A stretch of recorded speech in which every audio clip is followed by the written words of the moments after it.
Your story is not finished.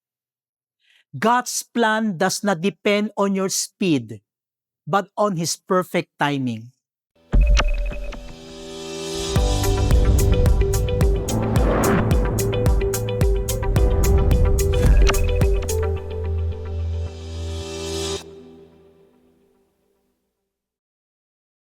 Hello everyone, welcome to our Daily Manna. Kindly open our Bibles in Romans chapter 8, verse 28. As the word of the Lord says, and we know that God causes all things to work together for good to those who love God, to those who are called according to His purpose. May God bless us from the reading of His holy word. Many people today live with the feeling that their life is already hopeless. They look at their situation, financial struggles, broken relationships, sickness, unanswered prayers, and conclude that their plans are futile. When things do not happen instantly, discouragement sets in. Waiting feels unbearable. This generation wants quick results, fast success, and immediate answers. When those do not come, many choose to give up. Some believe there is no more hope for tomorrow because today already feels too heavy. This is the reality of life. We plan, but things fall apart.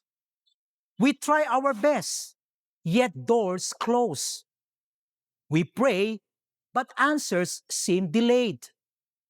We work hard, but nothing changes. In moments like this, it is easy to think that God is silent or that He has forgotten us.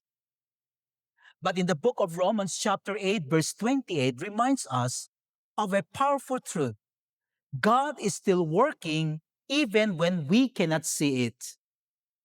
The verse does not say that all things are good, but it says God causes all things to work together for good to those who love Him. God's plan is often greater than our understanding. What we see as delay, God sees as preparation. What we see as failure, God sees us shaping our character. What feels like an ending may actually be a new beginning. Joseph was betrayed, Job suffered deeply, and David waited years to become king. None of them experienced instant victory, but all of them experienced God's faithful purpose. Waiting does not mean God is absent. It often means He is working deeply and intentionally. If you feel hopeless today, remember this. Your story is not finished. God's plan does not depend on your speed, but on His perfect timing. Your pain is not wasted. Your tears are not ignored. Your prayers are not forgotten. In God, there is always a greater plan, even when life feels uncertain and confusing. Let's pray. Lord God, we come to you with honest hearts. Many of us are tired, discouraged, and tempted to give up. We confess that waiting is hard and sometimes we lose hope. But today we choose to trust your promise in Romans chapter 8, verse 28. Help us believe that you are working even when we cannot see it. Strengthen our faith, renew our hope, and give us patience to wait on your perfect plan. Heal the broken, comfort the weary, and remind us that our lives are safe in your hands. In Jesus' name we pray. Amen and amen. Here's the challenge.